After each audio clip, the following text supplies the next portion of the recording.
रणी निघता शूर न पाहे माघारे, तेची मज धीरे राखे आता संसाराचे हाती अंतरलो धुरी। आता कृपा करी नारायणा किंवा मज कृपा करी नारायणा। वागवितो तुझ्या नामाचे हत्यार, हाची बडीवार मिरवितो संसाराचे हाती अंतरलो धुरी। आता कृपा करी नारायण किंवा मज कृपा करी नारायण।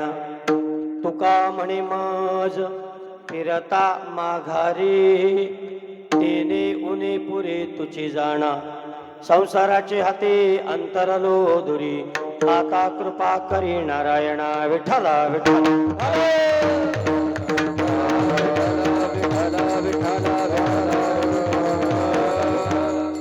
रणी निघता शूर न पाहे माघारी किंवा न फिरे माघारी, तेची मज धीरे राखे आता। आता मज तेची धीरे राखे संसाराचे हाते अंतरलो धुरी। आता कृपा करी नारायण। प्रस्तुत प्राप्त प्रसंगी कीर्तन रूपी सेवेकरता निवडलेला अभंग, ज्या लोकोत्तर विभूतिमत्वाचं स्थान, ज्या व्यक्तिमत्वाचं स्थान महाराष्ट्राच्या संत सारस्वतांच्या इतिहासामध्ये अग्रगण्य असं स्थान आहे, अशी व्यासांची अलौकिक प्रतिभा, यज्ञवल्क्यांची तेजस्विता, हिमालयाची उत्तुंगता आणि सागरासारखी व्यापकता असणारे, कर्मकांडाला भुलणाऱ्या आणि चमत्काराला देव मानणाऱ्या, आपल्या सगळ्यांच्या जीवनामध्ये भक्तीचं बीज रोवणारे, साक्षात हिंदवी स्वराज्य संस्थापक छत्रपती शिवाजी महाराज यांना घडविणारे, जगतवंदनीय श्रीमंत श्री जगद्गुरु तुकाराम महाराज यांचा भगवान परमात्म्याकडे प्रार्थना करणारा मागणी या प्रकरणातील अभंग सेवेकरता निवडला। विठ्ठला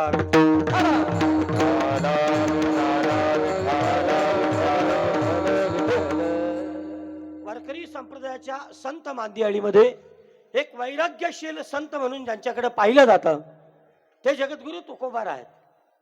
भांडवलदार असू द्यात, प्रस्थापित असू द्यात किंवा राजाश्रयाचा धिक्कार करण्याचा असू द्या, हे जगद्गुरु तुकोबार यांनी त्यावेळी पौरुष प्रधान जीवन कसं असतं हे आपल्यासारख्या वारकऱ्यांना शिकवलं। एक मर्दानी जीवन कसं जगलं पाहिजे।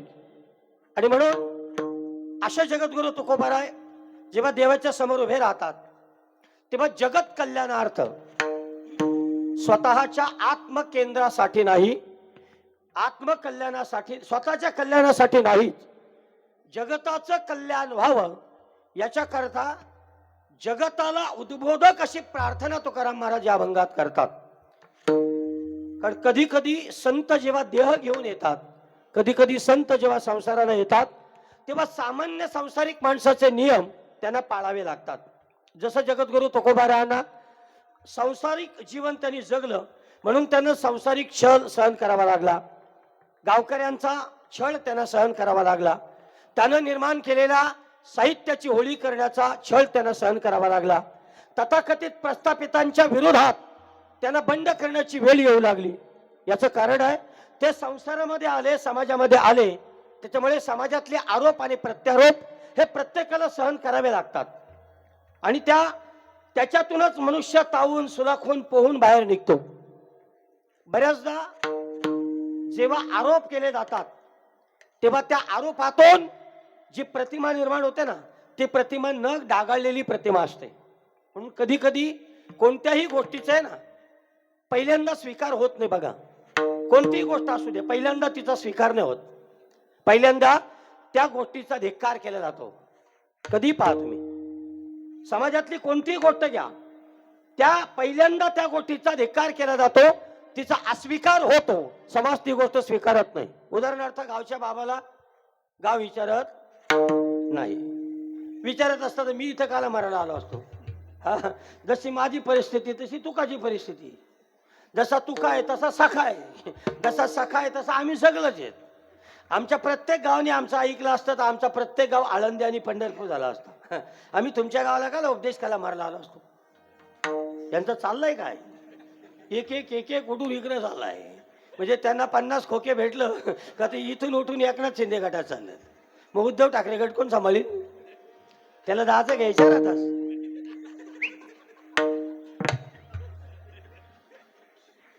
ए अजित दादा जातो का? आणि ते गेले दोघे जण. जा सांगा उघडलं तिकडे.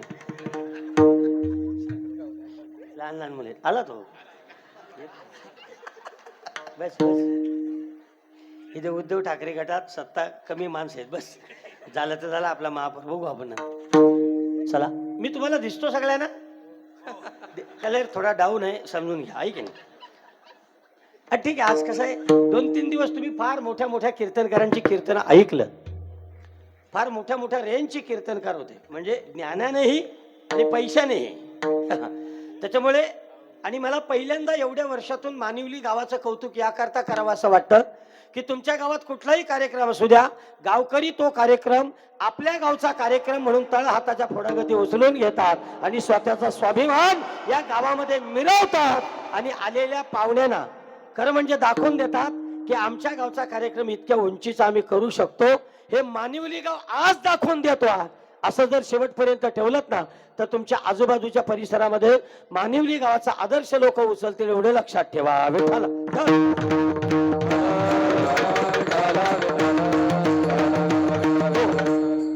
मी गेल्या वर्षी देखील आलो होतो आणि मी तुम्हाला शब्द दिला होता की मी पुन्हा येईन आणि मी या वर्षी पुन्हा आलो. हे की नाही? पुढच्या वर्षी तुम्ही बोलवलं तर आणखी पुन्हा येईन. नाही आता सध्या इकडेच यावा, तिकडे आमच्याकडे काही नाही. इकडे कसं आहे, बडोदा हवे आलाय तेव्हा पैसा आलाय. पैसा आलाय म्हणजे ऊत आलाय. हा मग त्याच्यामुळे इकडेच यायचा आणि ज्यांनी जमीन इकले त्याला सांगायचा सत्यनारायणची पूजा घाल, तो पैसा टिकल का तो लगेच घालतो. हो मी त्याला काल दोघांना 2 पूजेची कीर्तने मी फिट केली.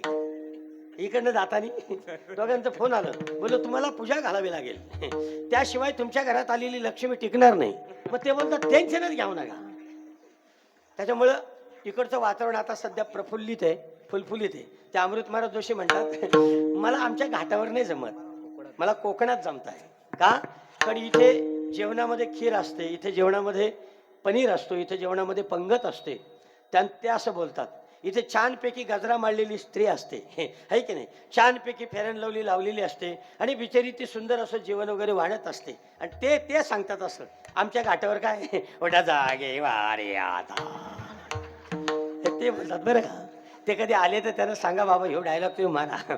मग तेव्हा मला कोकणा मला मजा वाटते. तेव्हा आपलं हे गाव मानिवली या मुलांचा फार आग्रह होता. आमचा तुकादा असेल, त्याच्यानंतर सन्मान्य आमच्या राज्यस्तरीय सप्त्याचे सर्व चंद्रकांतजी गायकर साहेब, त्याचं जास्त नाव घेतो कारण ते पैसे त्यात देणार आहे की नाही. त्याच्यामुळं 2-4 वेळा त्यांच्या नावाचा गौरव केला तर मग पैसे चांगले भेटतील.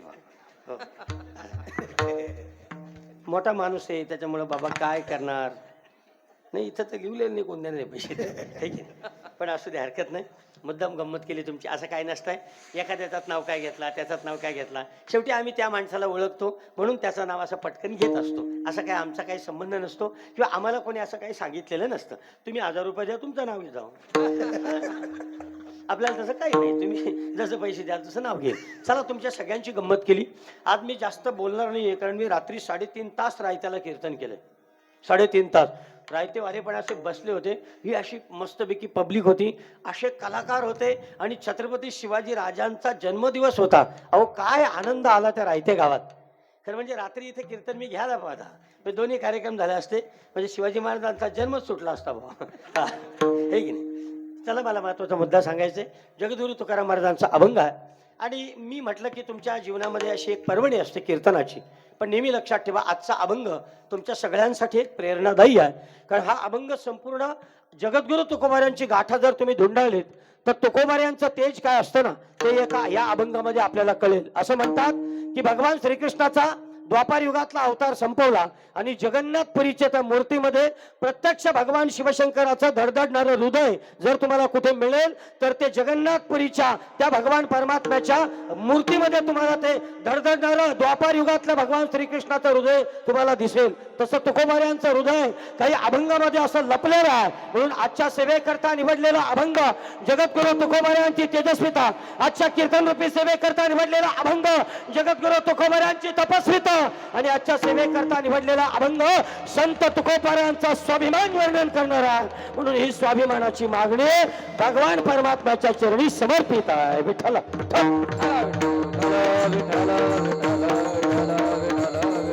पांडुरंग करो प्रथम नमन, करो प्रथम नमन, पांडुरंग करो प्रथम नमन, दुसरे चरण संतांच्या,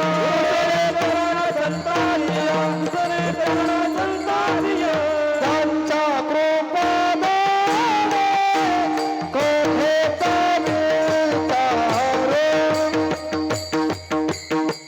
त्यांच्या कृपाने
जेव्हा एक गायनातला गुरु विद्यार्थ्यांच्या सोबत जेव्हा गातो आणि एक वादनातला गुरु विद्यार्थ्यांच्या समोर जेव्हा वाजवतो, तेव्हा ते कीर्तन नसतं, तो साक्षात भगवान परमात्म्याचा दरबार असतो. विठ्ठल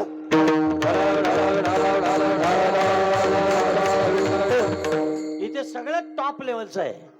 म्हणजे आमचे रोठे साहेब मृदुंगातले बादशाह म्हणून टिटवाळ्यामध्ये त्यांना ओळखलं जातं. गायनातला बादशाह म्हणून दशरथ महाराज केणे यांच्याकडे पाहिलं जातं. वादनातला बादशाह म्हणून आमच्या मधुकरजी धोंगड्यांकडे पाहिलं जातं. आणि कीर्तनातला बादशाह म्हणून लोक माझ्याकडे पाहतात. आपण घ्यायला कमी व्हाय गमत केली तुमची. पण इथे ना, इथे इतकं सुंदर आहे. ऐकणारे परिपक्व कान आहेत. इथे काम करणारी तरुण मुसमुसलेली आणि अशी फुरफुरणारी मनगट आणि मस्तक आहेत. इथं कीर्तन श्रवणासाठी बसलेले आदर्श गावकरी आहेत. आणि आजूबाजूचे अतिथी हे खऱ्या अर्थाने नम्र आणि कीर्तनाचे चातक आहेत, चाहते आहेत. त्याच्यामुळे आजचं कीर्तन आहे ना, मी फक्त तुमच्याकडे पाहत बसावं किंवा जे बोलता येईल ते बोबडे बोल बोलावेत. तुम्ही पण ते बोबडे बोल अंतःकरणामध्ये साठवून घ्यावेत आणि आमच्या सारख्याला आशीर्वाद द्यावा. कारण हे फार कमी पाहायला मिळतं. राज्यस्तरीय सप्त्याचं छोटंसं रूप मला इथे पाहायला मिळालं. राज्यस्तरीय सप्त्याचं हो, म्हणजे असाच एवढे कलाकार. आता हे कलाकार एवढे जर एका सप्त्याला नेले तर सप्ताह इकायला लागेल. हा, काही एक एवढं पाकिट देत बसले तर लोक भिकमंग झाले नाही. पण तरी पण ते तुमच्या गावाच्या प्रेमा खातीर आलेत, म्हणून गावकऱ्यांनी त्या सगळ्या कलाकारांसाठी टाळी वाजवा. मला हा जोक नाही आहे. एवढे कलाकार तुमच्या मातीत येणं ही साधी गोष्ट नाही महाराज. इथे बोलून पण लोक येत नाही महाराज, शपथ. म्हणून मी आता एक दुकान टाकणार आहे. हा, कीर्तनाला सातकरी पुरवले जातील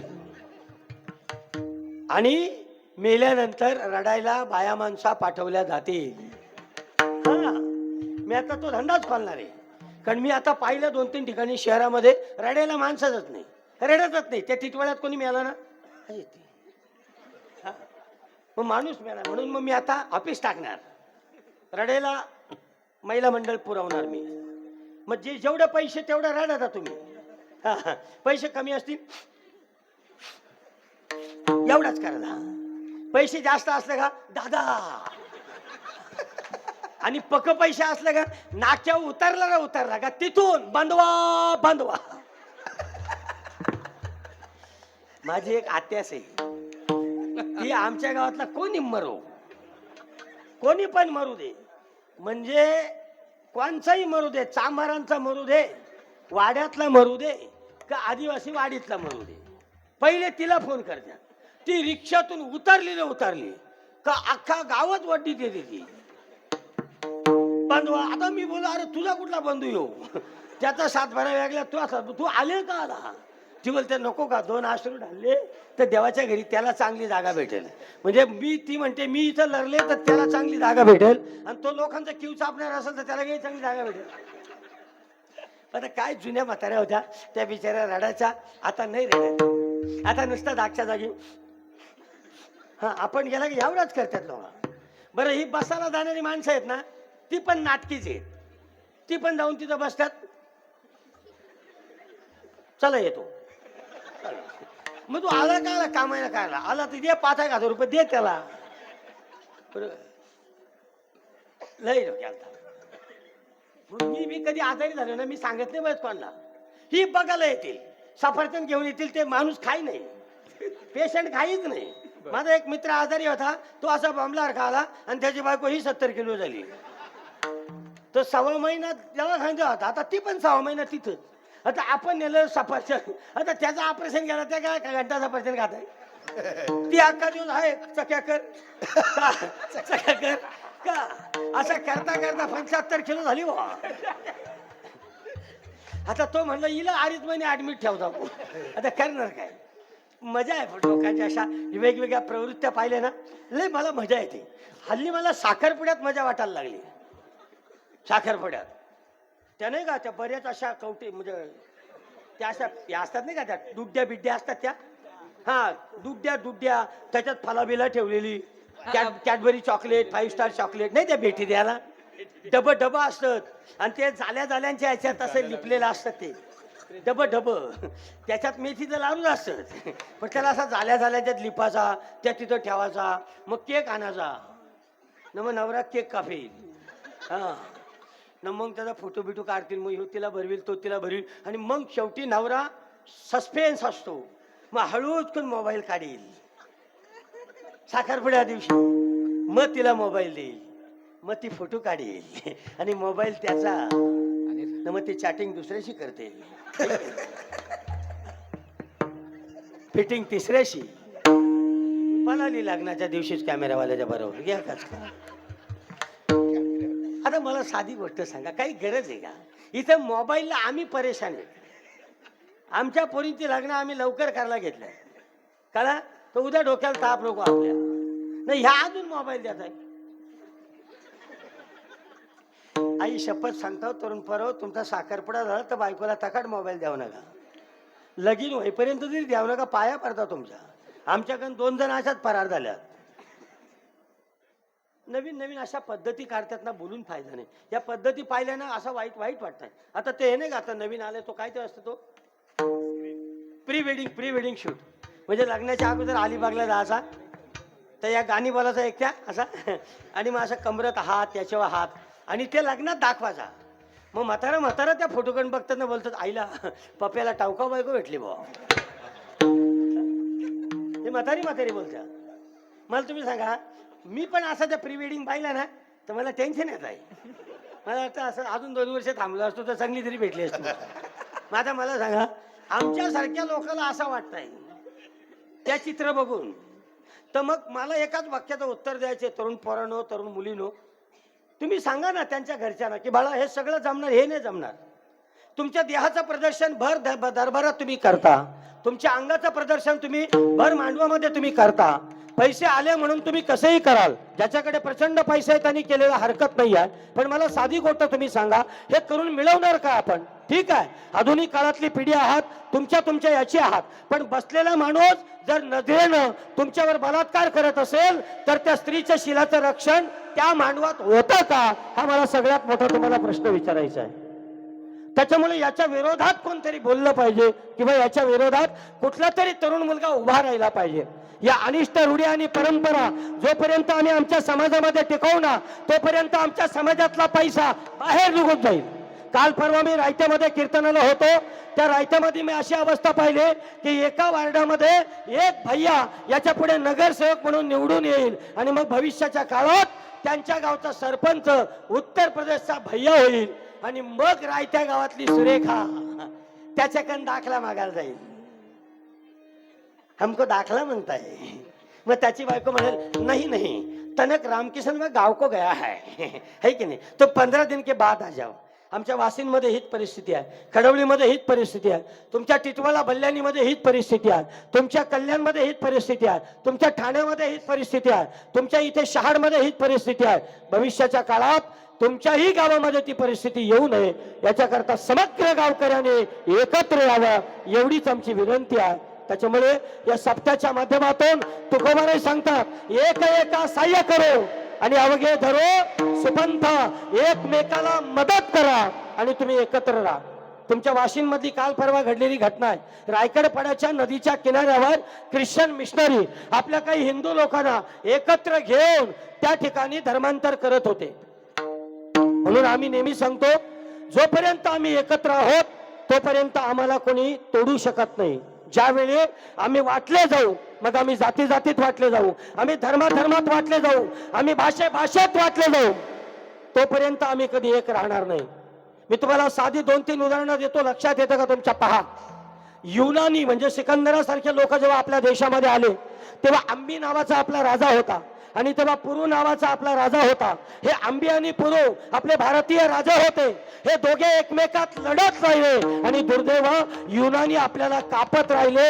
याचा अर्थ असा आहे जब तक हम पटेंगे तब तक हम कटेंगे. मी तुम्हाला आणखी दुसरं उदाहरण देतो, तुमच्या लक्षात येईल. राजा जयतंड आणि पृथ्वीराज चव्हाण, राजा जयतंड आणि पृथ्वीराज चव्हाण जोपर्यंत एकमेकाशी लढत राहिले, अरे 2 भारतीय नेते, 2 भारतीय राजे एकमेकाशी लढत होते. आणि आपलं दुर्दैव असं आहे त्यावेळी घोरी आपली कत्तल करत होता. त्याच्या आणखी पुढचं उदाहरण तुम्हाला मी सांगतो.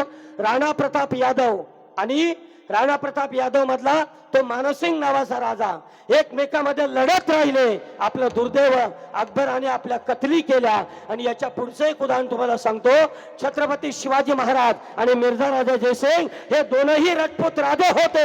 हे परस्परामध्ये लढत राहिले म्हणून औरंगजेब आपली कत्तल करत राहिला. म्हणून असं म्हटलं जातं की जोपर्यंत आम्ही एकत्र आहोत, एक संघ आहोत, तोपर्यंत आमच्या केसालाही कोणी धक्का लावणार नाही. आणि ज्यावेळी आम्ही वेगवेगळ्या प्रकारे वाटले जाऊ त्यावेळी लक्षात ठेवा एक एक त्या आम्ही मारले जाऊ. विठ्ठला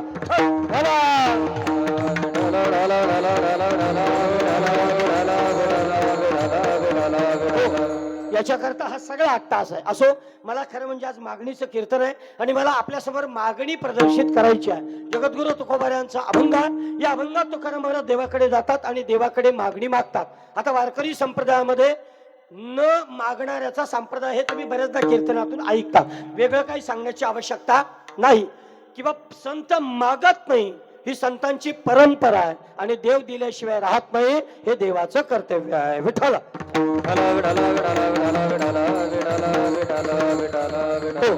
देव देत असतो, देवाला मागण्याची आवश्यकता नाही. असं म्हणतात की मुंगी के पैर में घुंघरू बसता है वो भी अल्लाह सुनता है, अशी म्हण आहे. किंवा त्याला तुकोबारायांचं एक प्रमाण आहे. तुका म्हणे नाही चालत तातडी प्राप्त काल घडी आल्या बी न. त्याच्या अगोदरचं ते चरण आहे. त्याला कुठला अभंग आहे म्हणतो तो आपला सत्य संकल्पाचा दाता नारायण सर्व करी पूर्ण मनोरथ येथे अलंकार शोभती सकळ भावबळे फळ इच्छितेचे आंतरीचे बीज जाणे कळवळा व्यापक सकळा ब्रह्मांडाचा. तो परमात्मा संपूर्ण विश्वामध्ये व्यापून राहिलेला आहे. त्यामुळे त्याला आपल्या मनात काय हे सांगण्याची आवश्यकता नाही, त्याला ते कळतं. याला मागणी असं म्हणतात. आता मागणीच्या सिद्धांतामध्ये 3 महत्वाचे मुद्दे येतात. ऐका, त्यातला पहिला मुद्दा आहे आपण जे देवाकडे मागतो ते मागितलेलं योग्य असावं. दुसरा मुद्दा ऐका, आपण जे देवाकडे मागतो ते आपल्याला आवश्यक असावं. आणि तिसरा मुद्दा असा, आपण जे देवाकडे मागतो ते आपलं मागणं योग्य असावं. विठ्ठल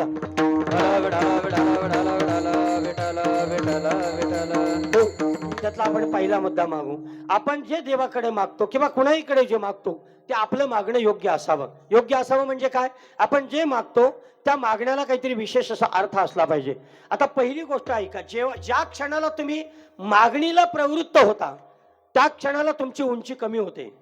समजा आता मी मधुकरजी धोंगडे महाराज यांच्याकडे सांगितलं कीर्तन झाल्यानंतर, महाराज मला 5,000ची मदत करा, तर लगेच ते काय म्हणतील, अरे एवढा मोठा कीर्तनकार आहे आणि त्याला 5,000 एवढी भीक आली त्याला. मग ते मला असं बोलतील बरं का. मग याचा अर्थ काय, ज्या क्षणाला मी मागण्याला प्रवृत्त झालो त्या क्षणाला माझी उंची कमी झाली की नाही त्यांच्या नजरेत. याचा अर्थ जिथे जिथे मागणी निर्माण होते ना तिथे तिथे लाचारी निर्माण होते, तिथे तिथे अपूर्णता निर्माण होते. म्हणून तुकाराम महाराज सांगतात की आम्ही देवाकडे मागितलंच नाही. का मागितलं नाही याचं कारण आहे, आम्हाला कल्पना आहे तो आम्हाला देईल, आम्हाला विश्वास आहे तो आम्हाला देतो आहे.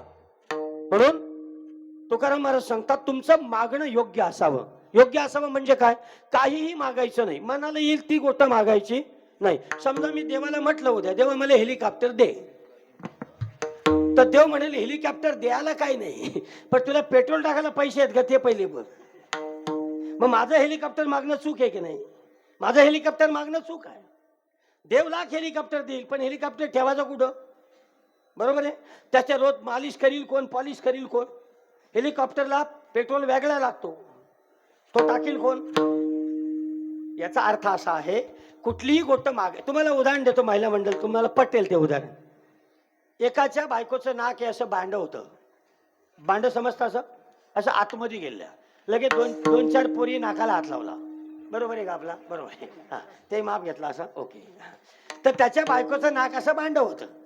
आता त्याला टेन्शन आला, बायको घराच्या बाहेर निघत नव्हती. शेवटी बायकोला शिवरात्रीला नेली पाहिजे, नेतो आपण शिवरात्री. आपल्याच बायकांचा शिवरात्रीला नेता येणे आपल्याला, कारण आपण लोकांचा टाल वाजवाला. शिव बोला चक्रवर्ती भस्म उठीरून न मला मला. हो, त्या माझ्या बायकोचे माझी दरवर्षी भांडण होते शिवरात्रीलाच. कधी कधी असं वाटतं डोक्यात काहीतरी टाकावं. ती म्हणते सगळे लोक फिरायला जातात शिवरात्री दिवशी आणि तुम्ही कुठं कीर्तनाला मरायला जाता. आम्हाला सोडित नाही लोक, त्याच्यामुळं आम्हाला फार टेन्शन आलं. म्हणून मी आता वृंदावनची ट्रिप काढणार आहे. सगळ्या तुम्हाला सगळ्यांना घेऊन जाणे, फक्त पैसे तुम्ही द्यायचे तिकीट. हा नाही, 5-1 लाख रुपये मला एका ट्रिपमध्ये कमवायचे. 5 लाख रुपये म्हणजे गुरुकुलाचा फाउंडेशन त्याच्यात घालायचं आहे आपल्याला. हा कशाला याच्या त्याच्याकडे भीक मागा, या नेत्यांकडे भीक मागला तर ते आपली किंमत करतात. हा सप्त्याची वर्गी मागायला गेलं तर ते आपली किंमत करतात. मग त्याच्यापेक्षा एखादी ट्रिप काढू सगळ्या महिलांसंघाने. ह्या येतात कुठं पण येतात, त्यांना कुठलाही बाबा येऊ दे, मग त्याला संगमनेरचा बाबा असू दे, जालन्याचा असू दे का बीडचा असू दे, चला ट्रिप काढली का चालल्या बाबाच्या बरोबर. हा मग म्हणून मी आता ट्रिप काढणार आहे एप्रिलमध्ये. मे मध्ये काढतो, मे मध्ये कीर्तन कमी असतात आणि मग त्या पैशात आपण गुरुकुल बांधणार आहे. आपल्याला प्रत्येक तालुक्यात एक गुरुकुल बांधायचे, प्रत्येक तालुक्यात मोठा 4-5 मजली गुरुकुल बांधायचे. हा मी आता इथून लागलो कामाला, तुम्ही समजून चला. 5 कोटी रुपये महाराष्ट्र शासनाकडून छत्रपती शिवाजी महाराजांच्या तिथल्या गुरुकुलला मंजूर करून घेतले. आता इकडे पण बघू आपण, यांचं चाललंय काहीतरी गणेश वगैरे तुमचा आहे की नाही, पण त्या लगेच घाई करू नका. हा नाही तर लोकांचा झेंडा घ्याल आणि तोच बाबा पैसे घेऊन फरार होईल, बरोबर. असं नको व्हायला. त्याचा थोडासा जरा त्याचं प्लॅनिंग करा, भविष्याचा विचार करा आणि मग कुठली गोष्ट करा. गुरुकुल सांभाळणं सोपी गोष्ट नाही. आज आम्ही 40-50 मुलं सांभाळतो. आम्हाला माहिती आहे. माझ्या आश्रमातला एक पोरगा पळून गेलता तर त्याची मम्मीच त्याचा पप्पाच पोलीस स्टेशनला कंप्लेंट करला माझ्या विरोधात. हा मला तुम्ही सांगा, फास घेऊन मेलो असतो ना मी तेव्हा. आणि त्या गेलता पंढरपूरला. हो रात्रीचे 3 वाजता उठून मी कॅमेरे चेक केले, हा गेलाय कुठं, पोलीस स्टेशनला कंप्लेंट केली. आणि तो तिसऱ्या दिवशी आला. त्याला कुठे गेलता तो पंढरपूरला. तो का गेलता तो पांडुरंगाने बोलला होता. मी बोललो जिंदगी गेली माझी कीर्तन करून, मला सदा पांडुरंगाच्या मेवण्याचा फोन नाही आला आणि तुला पांडुरंगाला बोलायला मारायला गेलं. काय करायचं. हो माझ्या आश्रमातला पोरगा, आत्ताची घटना आहे ती. ते रत्नागिरीचा पोरगा होता, आई वडील चांगले होते म्हणून ठीक झाला. मी पोलीस कंप्लेंट केली. हे आम्ही शोधायला त्याला जिकडं तिकडं आणि तो पांडुरंगाला भेटून आला तिसऱ्या दिवशी डायरेक्ट. मी बोललो खाला गेला तो पांडुरंगाने बोलला होता. मी टेन्शन मध्ये आलो का मला अजून पांडुरंगाचा मिस कॉल तुला का आला द्या. एक तर रातचीच येत आहे, माझी गाडी गेली ना ते उठून बसत द्यायचा. त्याला काय खाऊ आणलाय बाबांनी, आता त्याला रोज कुठला खाऊ येऊन द्यायचा. त्यामुळे हे सोपं नाही आहे. त्यामुळे थोडासा विचार करूनच करा आणि लोकांनी साथ दिली तर करा. लोक आपली इतकी बदमाश आहेत, आपल्या माणसाला साथ देत नाही. आपल्या माणसाच्या तंगड्या खेचतात लोक पुढं. हा तुम्हाला आश्चर्य वाटेल, तुम्ही मधुकरजी, तुमच्याकडे फार चांगली गोष्ट आहे. तुमच्याकडची लोक तुमच्यासारख्या कलाकारांना ती उंची देतात, आमच्याकडची देत नाही. आमच्याकडची कीर्तनला बोलवतात, बिना पैसा दिल्याच्या नारळ देतात. पुढच्या वर्षी या का काला घंट्याला या पुढच्या वर्षी तुमच्या आत्र्या तोंडात आणाला हा हा हा हा हा हा हा हा मराला. नाही, तुमच्याकडे फार चांगलं. तुम्ही यांच्याकडे जाऊन पहा. कलाकारचा इतका सन्मान आहे, कीर्तनकारचा इतका सन्मान आहे, गायकांचा इतका सन्मान आहे, वादकांचा इतका सन्मान आहे. मला आवडतं तिकडे, म्हणून माझे 90% कीर्तन त्यांच्या भागात असतात. पैसे पण व्यवस्थित देतात ती. आपली पाकिट देतील ना, मग सांगतील काय चुकला भागला माफ करा. का आपण समजा याने काशी केलेली. हा मग त्याचा बोलणार ते असतं ना, कमी पैसे दिले का चुकला भागलं माफ करा. म्हणजे आपण समजा चुकला म्हणजे 100% चुकलाच बुवा. मग असं वाटतं त्या पाकिट तरी काल देतो आमच्या मरे उदारपणा ते त्या कधी कधी. म्हणून मी ना आता नातेवाईकांचे फोन उचलीच नाही. आज बघा कोणी पण माझा फोन चालू ट्राय केला असेल ना, 11 ते 5 फोन बंद असतो आमचा. बंदच डायरेक्ट. ज्याला खरीद कीर्तन पाहिजे आपला त्या करील 5 नंतर. ज्याला नाही पाहिजे त्याला उमेश महाराज आहेच गायकर. आहे की नाही. उमेश नाही भेटला दुसरा आहेत त्याला. लोक का दम खातात का आता. आता लोकांना थांब नाही. आता काय गंमत झाली माहितीये का, सप्त्यातली कीर्तन बुवा लोक भरीत नाही, पैसेवाली भरतात. त्यामुळे मीटिंग मध्ये त्यांचा अड्डा लय असतो. त्यांचा लय अड्डा. माझाच महाराज पाहिजे, मीच महाराज आणतो आणि मग आमच्या बापाला का. असा करता करता काय दिवसात सप्ताह बंद पडतील बघा. सप्त्या परवडणारच नाही तुम्हाला. आणि आता आम्ही पण तुम्हाला परवडू देणार नाही. मी पण चंद्रकांत महाराज गायकरला सांगलाय, पैसे व्यवस्थित देशील तर पुढच्या वर्षी येईल. काय घेणार नाही तू आणि तुझी मानवली सांभाळ तिकडे. तो वैतागून बिचारा बोलला, बाबा ये तू ये एकदाची ये तू, पुढचा पुरं काय करायचं ते बघू. नाही तुम्हाला खरंच सांगतो गंमत. आता बघा ना, आपले कलाकार पण मधुकरजी पैसे मागायला लागले. का मागू नये त्यांनी. तुम्ही आमच्या डोळ्यात देखत एका कीर्तनाच्या चालीचे दुसऱ्याला 12-12 हजार देता, मग आमच्याला 2 तर नको. खरी गोष्ट खोटी गोष्ट मला तुम्ही सांगा, बरोबर आहे की नाही. मग आता आपले पण कलाकार जर पैसे मागायला लागले तर तुम्ही सप्ते करणार कसे काय. आता माझ्याकडे पहा, 10 वर्ष मी कीर्तनाचे पैसे नाही घेतले, अजिबात नाही. 10 वर्ष घेतले नाही. मग मला सांगा 10 वर्ष घेतले नाही, मग आता तुम्ही लोकांना देता, मग आम्ही पण मागायला लागलो. मागाशी एखादा फोन आला, एवढं घेईन जागच्या जागी टायर पंचर झाला. हो तो म्हणतो मला हे याच्यात महाराज आमचा सप्ताह होईल. मग बोलो खरं सप्ताह हा आपल्याला का तो असं कुठं असतंय का. मग असं कुठं असतंय का. आमच्या डोळ्यात देखत तू जर असं करतोस. म्हणून आता आहे ना, आता सगळ्या लोकांनी किमान आम्हाला विचारा, कुठला कीर्तनकार घ्याल आम्हाला फोन करा का ह्या बाबाची तारीख घ्याव का, हा बाबा कसा आहे, कुठल्या पंथाचा आहे, कुठल्या याचा आहे, धर्माचा आहे, आम्हाला विचारा ना किमान. आम्हाला न विचारता तुम्ही तारखा घ्याल, मग तुमचं तुम्हीच करा.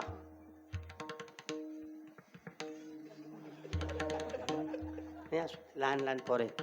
मी पण बारीकपणी का तेवढा शहाणा नव्हतो. हा माझा बारीकपणीचा फोटो पाहिला ना तर मलाच इस्किले वाटते. त्या तरी गोरा दिसताय. हा 10वी पर्यंत आम्हाला कपडे पण नव्हतं. हा तो असा असा पाताल गुल घ्यायचा, असा ते इथं लावायचा, लोकांच्या तेलान जायचा, नाकी रात नाच बघायचा बुवा. हो तू इथून तिथपात गेला बघ ना. हा मी काय सांगू होतो, तुम्ही आठवण करून द्या मला. नाक बारीक होता. हा पहिला मुद्दा चालला आपला, मागणी योग्य असावी. कशी पण मागणी करायची नाही. त्याचा नाक बारीक होता. त्याने विचार केला काय करायचा, बायको आपली सुंदर दिसली पाहिजे, म्हणून त्यांनी देवाची तपश्चर्या केली.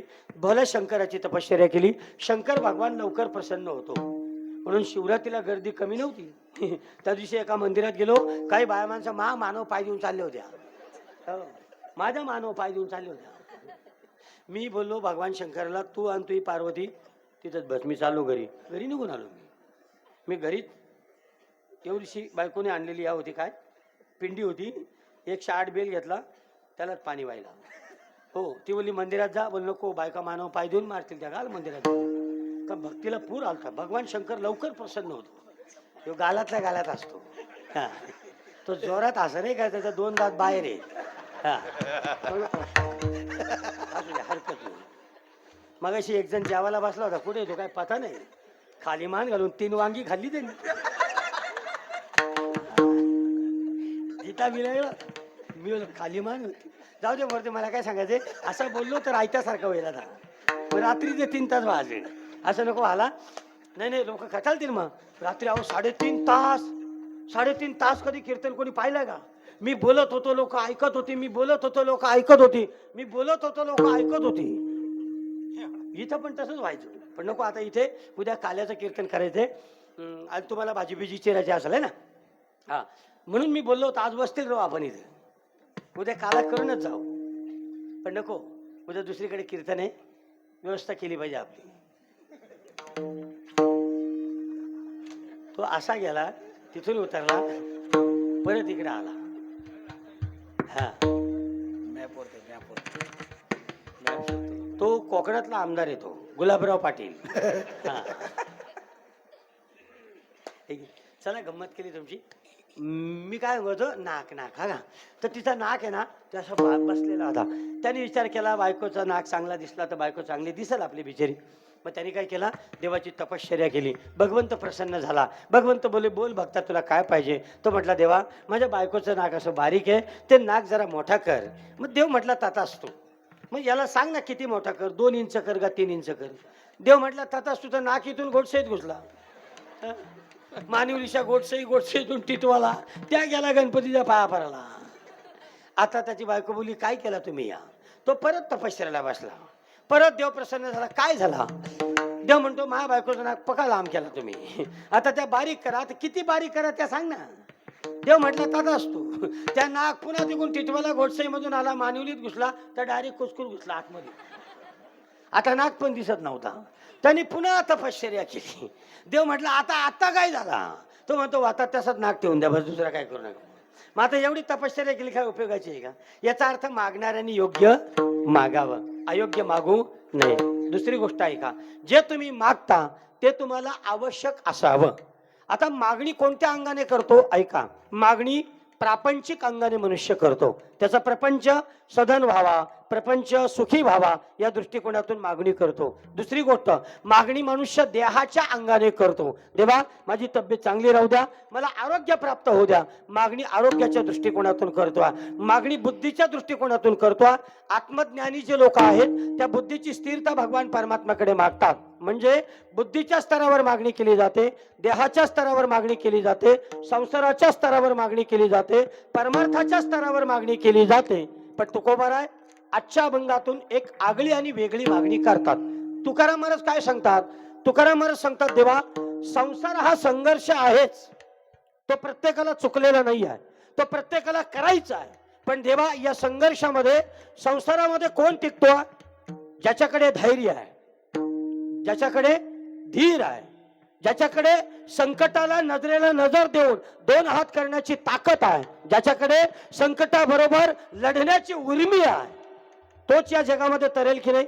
नाहीतर मला सांगा, एखादा मनुष्य हलक्या काळजाचा असेल तर एखाद्या घटनेने तो स्वतःला संपवून देईल. बऱ्याच मुली 10वीला नापास झाला की आत्महत्या करतात, 12वीला नापास झाला की आत्महत्या करतात.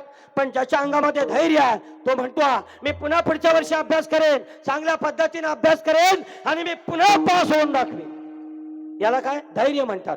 म्हणून परमार्थामध्ये पण एक गुण महत्वाचा आहे, संसारामध्ये पण एक गुण महत्वाचा आहे, त्याचं नाव आहे धैर्य. धैर्य याचा अर्थ असा ऍडव्हेंचर, धैर्य याचा अर्थ आहे पेशन्स. परमार्थामध्ये धैर्य का महत्वाचं आहे? परमार्थामध्ये धैर्य महत्वाचं काय? कारण तुम्ही ज्या क्षणाला परमार्थाला लागता ना त्या क्षणाला तुमच्यावर प्रचंड अडचणी येतात. मी मगाशी तुम्हाला पहिला शब्द वापरला होता की कधीही आपला परमार्थ समाज स्वीकारत नाही, पहिल्यांदा त्याचा धिक्कार केला जातो. पहिल्यांदा लोक त्या गोष्टीचा धिक्कार करतात. तुम्ही चांगली गोष्ट घ्या बरं, चांगली गोष्ट करा, लोक तुमचा तिरस्कार करतील, लोक तुमचा धिक्कार करतील आणि मग नंतर तुमचा उपहास करतील. उपहास म्हणजे काय? त्यांनी तुम्हाला मदत केलेली नसते, त्यांनी तुम्हाला मदत केली नसते, तुम्ही यशस्वी झालेला असता, मग तुमचा ते उपहास करतात. आणि शेवटी जर तुम्ही चिकाटीनं त्या कुठल्याही गोष्टीमध्ये तुम्ही टिकून राहिलात आणि तुम्ही जर यशस्वी झालात तर लोक तुमचा स्वीकार करतात. पहिल्या गोष्टीमध्ये तिरस्कार होतो, दुसऱ्या गोष्टीमध्ये उपहास होतो आणि तिसऱ्या गोष्टीमध्ये स्वीकार होतो. म्हणून जीवनामध्ये कोणतीही गोष्ट सतत तुम्ही करत राहिलं पाहिजे. इंग्रजीमध्ये एक म्हण आहे, ट्राय बट डोंट क्राय. म्हणजे ती म्हणजे काय म्हणतो, अचीव द गोल दोन स्टॉप इंग्लिशमध्ये असं म्हटलं जातं की तुम्ही धावत राहा आणि थांबू नका जोपर्यंत तुम्हाला यश मिळत नाही तोपर्यंत. म्हणून परमार्थामध्ये जर तुम्हाला देव प्राप्त करायची अशी इच्छा असेल आणि संसारामध्ये तुम्हाला संसार सुखी करण्याची इच्छा असेल तर तुकाराम महाराज म्हणतात तुमच्याकडे धैर्य नावाचा गुण पाहिजे. आणि हा धैर्य अनेक प्रकारच्या लोकांमध्ये धीर असतो, धैर्य असतो. अनेक लोक म्हणजे एखाद्या क्रीडापट्टूमध्ये पण धैर्य असतो. क्रीडापट्टूमध्ये ती पीटी उषा ना, पीटी उषा एका सेकंदामध्ये हारली. एका सेकंदामध्ये तिला जेव्हा विचारलं की तुझ्या जीवनामध्ये तुझ्या या अपयशाचं कारण काय, तर ती म्हणाली मी एक सेकंद जर स्वतःचा धीर सोडला नसता तर मी विश्वविक्रमी झाले असते. म्हणजे खेळाडूकडे धैर्य आहे पण तुकोबाराय सांगतात ते धैर्य देवा मला नको, कारण त्याचं धैर्य व्यक्तिगत स्वार्थासाठी आहे. एखाद्या नेत्याकडे पण धैर्य असतं. आता ही नेते मंडळी आहे, आता अजितदादा पवार आहेत, त्यांच्या घरातला एवढा मोठा माणूस गेला, आपण त्यांच्या पत्नीला बोलतो का ती लगेच मुख्यमंत्री झाली, पण शेवटी सत्ता हातातली गेली असती की नाही, काहीतरी पाठीमागे हा असेल. त्याच्यामुळे नवऱ्याच्या मरणाचे अश्रू आतल्या आत गिळून त्यांना स्वतःला उपमुख्यमंत्री पद घ्यावं लागलं. आपल्याला बोलायला काय जात आहे, पण तिथं जी ऍक्च्युअल सिच्युएशन असते त्या सिच्युएशनला जी गोष्ट असते ती गोष्ट महत्वाची असते. त्याच्यामुळे तुकाराम महाराज सांगतात धैर्य नावाचा गुण अत्यंत महत्वाचा असतो आणि ज्याच्याकडे धैर्य आहे तो आयुष्यामध्ये कधीही अपयशी होत नाही. मी तुम्हाला 2-3 उदाहरणं तुम्हाला त्या धैर्याची देईन. 2-3 उदाहरणं तुम्हाला धैर्याची देईन. पन्हाळगडावर छत्रपती शिवाजी महाराज अडकलेले होते. 4 महिने पन्हाळगडावर सिद्धी जोहारचा वेढा होता. सिद्धी जोहारचा वेढा 4 महिने पन्हाळगडावर होता, पण छत्रपती शिवाजीराजे निकरानं त्या पन्हाळगडावर त्या वेढा धावून होते. आता मला सांगा 4 महिन्यामध्ये आपल्यासारखा एखादा असता तर एक चूक केली असती, पण छत्रपती शिवाजीराजे वाट बघत बसले. जेव्हा पाऊस पडेल तेव्हा हाच सह्याद्री दऱ्याखोऱ्यातून आपल्याला मदत करेल, कारण मोगलांना या सह्याद्रीच्या दऱ्याखोऱ्यात त्यांचे घोडे चालवता येणार नाही. मोगलांना काळ्या कभिन्न अंधकारामध्ये आपल्याशी लढता येणार नाही. म्हणून छत्रपती शिवाजीराजा आकाशाकडे बोट दाखवून आकाशाकडे नजर ठेवून त्या परमात्म्याला सांगत होता की परमात्मा बस पावसाळा येऊ द्या, पावसाळा येऊ द्या, मग बघा मी या सिद्धी जोहारला कसा चकमा देतो. हा सह्याद्री मला मदत करेल. आणि तसंच झालं. पावसाळा आला. काला कभिन्न अंधकारामध्ये धो पाऊस पडत असताना महादजी नावाचा एक संन्याशाच्या वेशातला एक छत्रपती शिवाजीराजांचा एअर खात्याचा प्रमुख हा वर आला आणि त्यानं सांगितलं छत्रपती शिवाजीराजांना राजे या आडवाटेतून आपल्याला पन्हाळगड उतरता येईल आणि विशाल गडाकडे जाता येईल. आणि आश्चर्य काय, अरे भगवंताने देखील मार्ग दाखवला आणि 4 महिन्याच्या वेळानंतर महाराष्ट्राचा छत्रपती विशाल गडावर सुखरूप पोहोचला. याला म्हणतात शिवाजी राजांचा धैर्य नावाचा गुण. विठ्ठल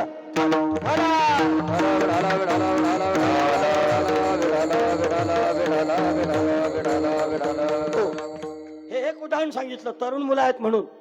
छत्रपती शिवाजी राजांच्या बद्दल बोलताना किंवा तुम्हाला अनेक अशा घटना मी तुमच्या समोर प्रकट करू शकतो की ज्या घटना आपल्याला एक वीरता प्रदान करतात. आजचा अभंग मागणीचा आहे. मी मगाशी तुम्हाला म्हटलं मागणी योग्य असावी, मागणी आवश्यक असावी आणि मागणी उपयोगी असावी, किंवा ज्याच्याकडे तुम्ही मागताय त्याकडे तुमचा अधिकार असावा. वारकरी संप्रदायामध्ये अशाच पद्धतीचा सिद्धांत सांगितला जातो मागणीचा.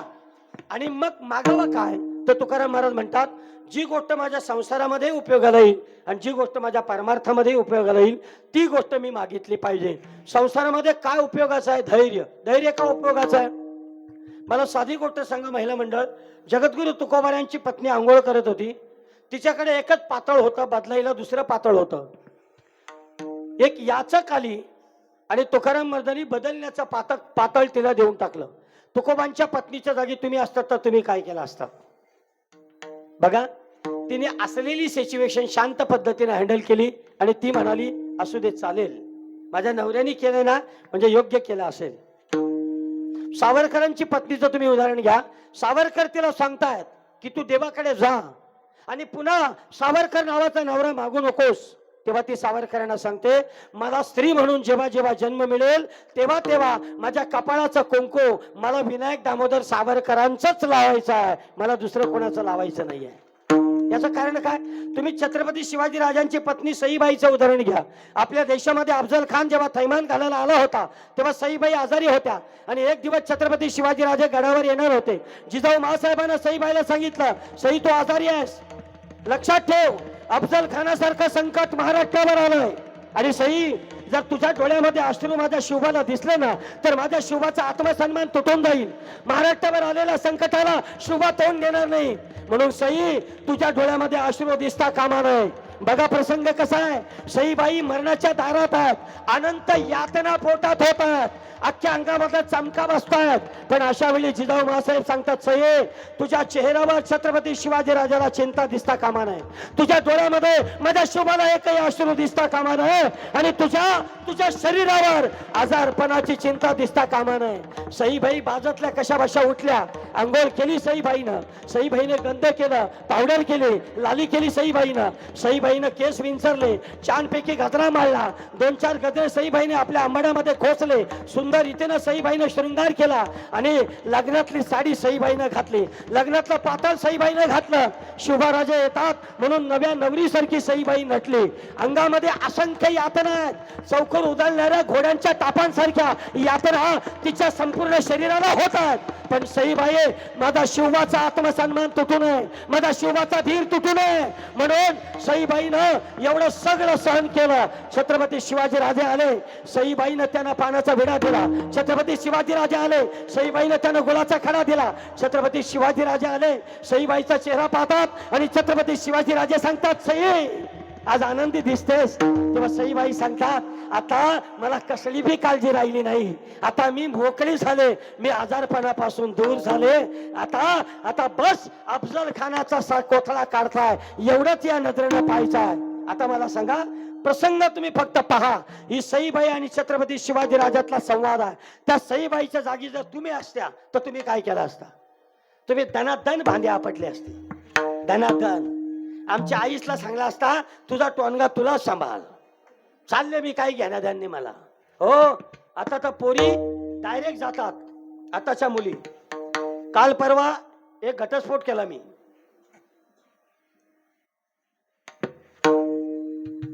कल्याण होणार तुमचं. त्यांचं नाव पण शिवाजीच आहे. त्यांचं नाव पण शिवाजी. हो.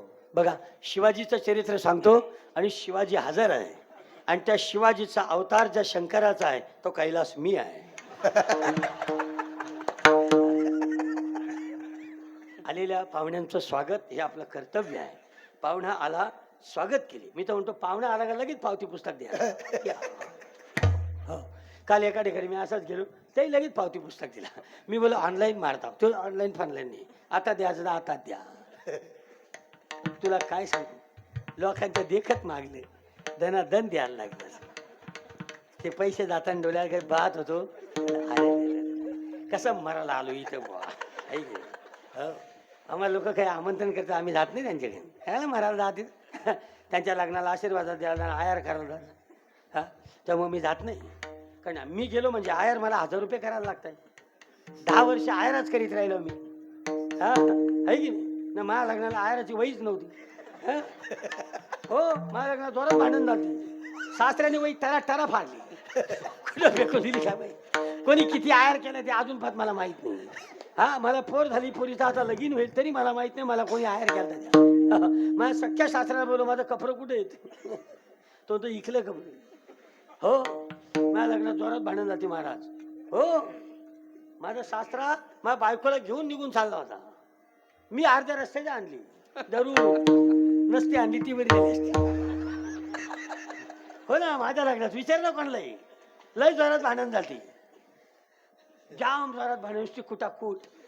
हो, मी स्टेजवरच्या बघत बसलो होतो, कोण कोणला रेमटवत आहे.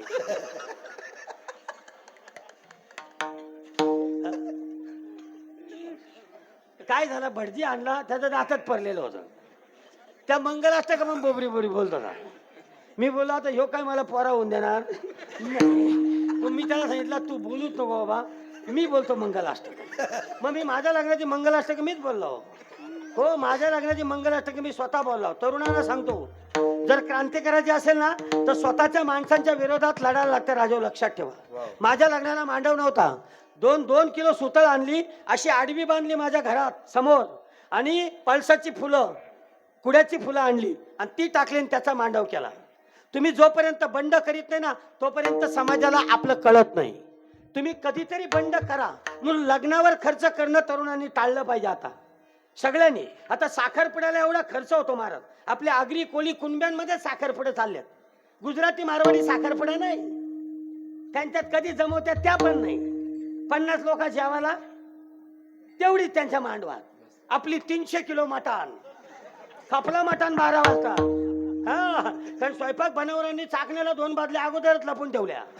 हा हो, तुकाराम मालीच्या कोंबेरीवर लपून ठेवल्या त्या पण. कारण त्यांना पक्का माहित होता, कारण लोक खपवती ना, मग आपण तसंच राहू. मग ते 2 बादल्या तशाच परत लपून ठेवल्या. तुम्ही बघा ना, एवढा खर्च होतो आपल्याकडे. या खर्चाला थांबवेल कोण? मुलींनी पण ज्याच्याशी लग्न जमले त्याला तुम्ही सांगा ना, त्याला सांगा, अरे साखरपुडा कॅन्सल कर, माझ्या बापाकडे पैसे नाही. आणि तो नाही बोलला तर सांग, मर तू तिकडे, काय कर, काशी करते तिकडे. हा, त्या कुठे जाईल, पाया परत तुमच्याच कडे येईल ना. आता तुमची चांदी आले पोरीनो. हो, आणि त्यांचा भाव वाढलाय. आमच्याकडे एक 7वी नापास पोर आहे, तिच्या बापाला इथला पोरीचा लगीन करतो का, सरकारी नोकरीवाला पाहिजे.